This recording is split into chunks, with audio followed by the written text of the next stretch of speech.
Hello friend, कैसे आप सब। आई होप कि आप लोग बहुत ही अच्छे होंगे। और आप लोग यार कमेंट करके पूछ रहे थे कि भाई आप सीटेट को 4 बार पास किए, तो हम लोग को भी बताओ वीडियो बना के कि आप जो है किस तरह से पढ़ते थे। और खास करके अभी 1 महीना टाइम बचा है, इस 1 महीने में हम अपना टाइम को कैसे मैनेज करें, अभी 1 महीने में क्या-क्या पढ़े हैं, कैसे पढ़े हैं, ये सब चीज़ शेयर करो ताकि आप जो 4 बार पास किए कम से कम हम लोग भी 1 बार पास कर जाएँ। तो जिन लोगों को नहीं पता, मैं आपको बता देना चाहूँगा कि मैंने जो है सीटेट को यूट्यूब से फ्री में ही पढ़ के 4 बार मैंने पास किया है। और अभी मैं बीपीएससी में टीचर हूँ और वो भी मैंने यूट्यूब से ही पढ़ा है, ठीक है। तो आज मैं आपको बताऊँगा कि अभी जो 1 महीना टाइम बचा है, आज से अब 1 महीना बचा है, 1 महीना 8 फरवरी को अब एग्ज़ाम हो जाएगा।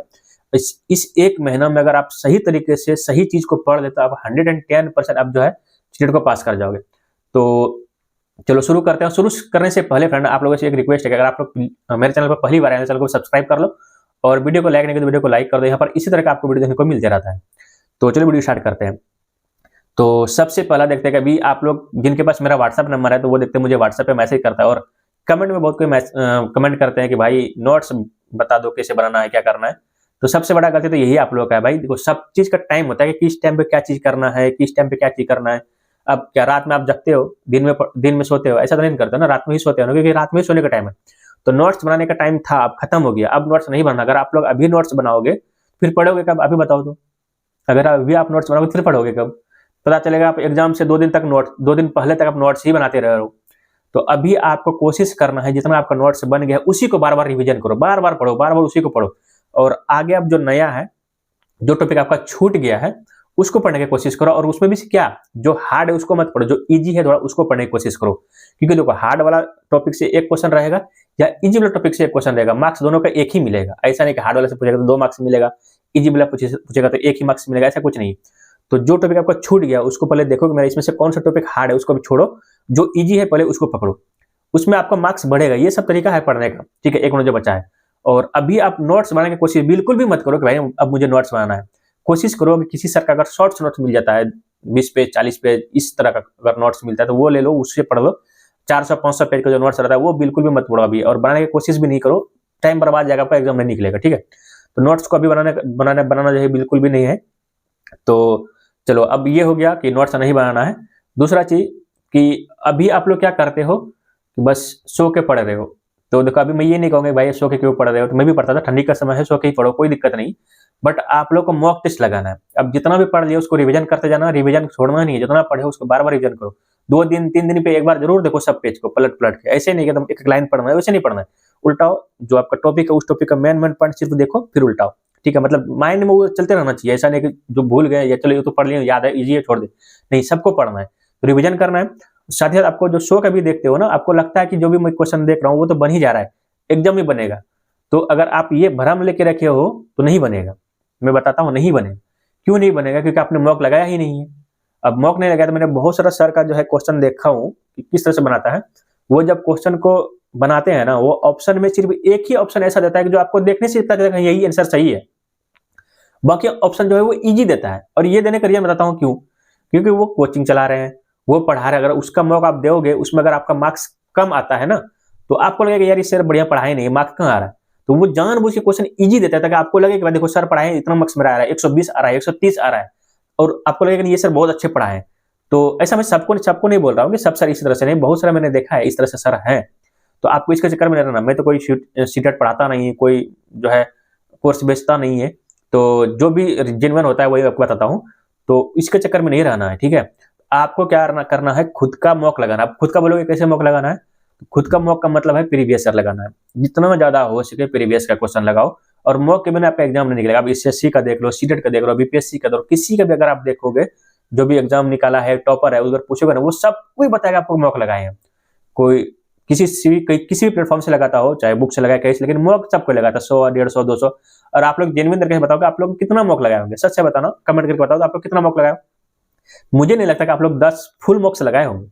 मुझे नहीं लगता है आप लोग कमेंट करके बताओ कितना लगाए हो, ठीक है। तो मॉक लगाना बहुत जरूरी है। अब मॉक लगाने का भी तरीका बताता हूँ, ठीक है। अब बहुत कुछ हम देखें कि सब्जेक्ट बैक मॉक लगाता है कि चलो आधा घंटे में हम सीडीपी बना देते हैं, फिर खाने पीने खाने के बाद फिर ईवीएस बनाएंगे 30 मार्क्स का, फिर इस तरह बनाते हैं। अगर इस तरह से आप लोग कर रहे हैं ना, ये बहुत गलत तरीका है, बहुत गलत तरीका है। कभी का एग्जाम नहीं निकलेगा इस तरह से बनाओगे। क्योंकि जितना टाइम सीडीपी में लगता है ना, उससे ज्यादा टाइम हिंदी में लगेगा, उससे ज्यादा टाइम आपको इंग्लिश में लगेगा। और अलग अलग टाइम पे बनाते हो तो आप टाइम मैनेज ही नहीं कर पाओगे कि कैसे मैनेज हम कर रहे हैं। तो आपको क्या करना है, 150 में से 150 का बनाना है।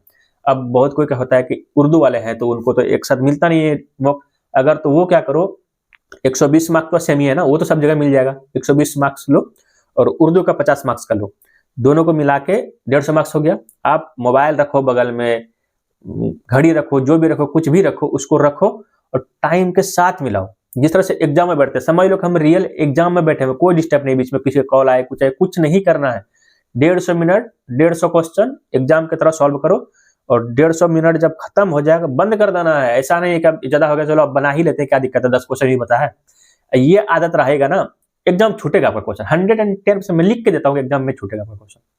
150 मिनट का एग्जाम दे रहे हो तो 150 मिनट जैसे खत्म हो जाएगा, कॉपी पेन रुक जाना है और 10 मिनट पहले ही रुकना। अगर आप लोग OMR नहीं रंगा रहे हो ना, 10 मिनट पहले ही रुक जाना है। बता दो तरीका क्यों, टिक लगाने में बहुत इजी रहता है। जब उसको रंगाओगे ना, अगर 150 क्वेश्चन अगर सिर्फ रंगाओगे तो 10 मिनट आपका लगेगा। अगर आपको लगता है कि ऐसा नहीं है तो आप OMR लेना, ऐसे सिर्फ रंगाना, ठीक है, देखना 150 क्वेश्चन अगर रंगाओगे 10 मिनट नहीं तो 7-8 मिनट जरूर लगेगा। तो वो 8 मिनट कहाँ मैनेज करोगे, 8 मिनट में 8 क्वेश्चन पढ़ोगे तो 8 क्वेश्चन हो गया आपका। तो आपको क्या करना है, 150 में से 150 का मॉक लगाना है और टाइमर देख के लगाना है, ठीक है, कोई डिस्टर्ब नहीं, बीच में गेट लगा दो अंदर से, अपना 150 मिनट पूरे का, उसके बाद बंद कर दो। बंद करने में उसको पहले मिलाओ कि कितना मेरा जो है क्वेश्चन सही हुआ इसमें से। अगर आपका मॉक में 100 मार्क्स से कम आता है तो फिर गड़बड़ है, आपको मेहनत बहुत जरूरत है करने का। अब 100 मार्क्स से ज्यादा आएगा तब आपका सीटेट में 90+ आएगा। अगर मॉक में आपका 90+ आता है तो सीटेट एग्जाम में आपका 80+ आएगा, 10 मार्क्स आपका घटेगा। इसका भी रीजन है, यहाँ भी आप एक मॉक लगाओगे 150 में से 150 में तो आपको तो टेंशन है नहीं, चलो ये तो पास नहीं है ना करना है, सिर्फ मॉक दे रहे हैं, क्या दिक्कत है, कम आ गया तो दूसरा मॉक देकर उसमें बढ़ा लेंगे, क्या दिक्कत है। और ये आपका माइंड सेट रहता है। एग्जाम में क्या होता है, प्रेशर रहता है, वहां तो टेंशन रहता है कि भाई यही लास्ट है, इसके बाद तो अब एग्जाम होगा ही नहीं, अगर गलती किए तो फिर गया 1 नंबर। तो वहां प्रेशर रहता है और प्रेशर की वजह से आप 8 से 10 नंबर ऐसा है कि आपका गलत होगा ही होगा। मेरे साथ भी होता था, ऐसा नहीं कि नहीं होता है, सबके साथ होता है, मेरे साथ भी होता था और आपके साथ भी होगा। 8 से 10 मार्क्स आपका घटता है। सेम क्वेश्चन अगर आपको देंगे मॉक टेस्ट में बनाने के लिए यहाँ घर पे, अगर उसमें 110 लाते हो और वही सेम टू सेम क्वेश्चन अगर आपका एग्जाम में भी आ जाएगा ना तो आप 100 मारा ही आओगे, ला पाओगे, 10 मार्क्स आपका घटेगा। तो 10 मार्क्स का गैप लेके ही आपको अभी से ही चलना है। तो आप देखना मॉक में अगर आपका 100 के आसपास आता है ना, एग्जाम जब दोगे तो रिजल्ट आएगा तो 90 के आसपास आएगा। ये रियल अगर जो पहले से दिए होंगे तो वो देख लेना, अपना आइडिया लगा लो कि हम सच बोल रहे हैं कि झूठ बोल रहे हैं, क्योंकि मैंने फील किया है, 4 बार एग्जाम दिया है तो मैं फिर फील किया है, ठीक है। तो ये चीजें है। और दूसरा चीज, प्रीवियस ईयर जरूर लगाओ। अब प्रीवियस ईयर भी लगाने का भी तरीका है, ऐसा नहीं कि 2012 का, 13 का, 15 का प्रीवियस ईयर लगाना शुरू कर देंगे, ये बिल्कुल तरीका गलत है। क्योंकि वहां का क्वेश्चन अगर देखोगे 10 साल पुराना क्वेश्चन, अभी क्वेश्चन देखो ना, धरती आसमान का अंदर दिखेगा। लेकिन वही अगर आप लोग पीछे के 2-3 साल का देखोगे तो ज्यादा फर्क दिखेगा नहीं आपको। थोड़ा बहुत क्वेश्चन में चेंज, हाँ थोड़ा बहुत चेंज करता है हर साल, थोड़ा बहुत चेंज रहेगा। तो आपको क्या करना है, 4 से 5 साल ही पीछे का क्वेश्चन बनाना है, ऐसा नहीं बहुत से पुराना बनाना। देखें बहुत पुराना बनाना शुरू कर देता भाई, उस टाइम 1 लाइनर क्वेश्चन आता था, आप मिला के देख लेना, और अभी जो आता है बहुत लंबा क्वेश्चन आता है, लेंदी आता है। तो आपको क्या करना है, हार्डली 2020 से 2025 के बीच तक में जितना भी एग्जाम हुआ है, 3-4 एग्जाम हुआ है सॉरी, वो 3-4 एग्जाम का ही प्रीवियस ईयर लगाना है और उसको एनालिसिस करना है। एग्जाम देने के बाद कितना मार्क्स आया, किस सब्जेक्ट का कितना मार्क्स आ रहा है, कौन टॉपिक मेरा गलत जा रहा है, ये होगा कब पता आपको, जब 4-5 मॉक लगा देगा उसके बाद समझ में आएगा कि मेरा किस टॉपिक में जो है क्वेश्चन ज्यादा गलत हो रहा है और ज्यादा कंफ्यूज कर रहे हो, उसको फिर बार बार देखो, रिवीजन करो। तो ये तरीका है और इस तरह से अगर आप लोग करोगे तो 110% मैं लिख के देता हूं आपका एग्जाम सीटेट इस बार निकलेगा ही निकलेगा। और अगर इस तरह से नहीं करोगे तो फिर आपका एग्जाम मुश्किल है निकलना, ठीक है। और एग्जाम जो देने जाते हो तो वहां पर भी बहुत चीज होता है, बहुत का क्वेश्चन छूट जाता है, कैसे छूटता है, ये सब एग्जाम हॉल में क्या चाहिए, कैसे मैनेज करना है, उसके लिए मैं अलग से एक वीडियो बना दूंगा। तो उसके लिए चैनल को सब्सक्राइब करके रख लो, उसका लिंक में जो है जब आएगा तब इस वीडियो में लगा दूंगा, ठीक है। तो एग्जाम के टाइम पे मैं आपको बता दूंगा कि एग्जाम में किस तरह से बैठे, मैंने कैसे जो एग्जाम को फेस किया है वहां पर, किस टाइम मैनेज करना ताकि एक भी क्वेश्चन नहीं छूटे। और अगर समझ लो 1 लाख लड़का एग्जाम देता है ना, 1 लाख में 40,000 ऐसा लड़का है जिसका क्वेश्चन छूट जाता है, और क्वेश्चन सीटेट में एग्जाम छूटा तो आपका एग्जाम गया, पास ही नहीं कर पाओगे। तो एग्जाम के टाइम में वो बता दूंगा कि आप लोग किस तरह से एग्जाम को पास करना है और एग्जाम में कैसे आपको क्वेश्चन को सॉल्व करना है, ठीक है, किस वीडियो कैसे करना है नहीं करना, वो सारा चीज बता दूंगा एग्जाम के टाइम पे। अभी करोगे तो फिर टेंशन हो जाएगा। सब चीज का टाइम होता है कि किस टाइम पे क्या चीज पढ़ना है, क्या करना है, तो एग्जाम के टाइम में वो दूंगा वीडियो, ठीक है। तो आई होप कि आपको वीडियो अच्छी लगी, वीडियो अच्छी लगी वीडियो को लाइक करो और चैनल पर पहली बार आए चैनल को सब्सक्राइब करो। चलो मिलते हैं वीडियो में, तब तक के लिए बाय।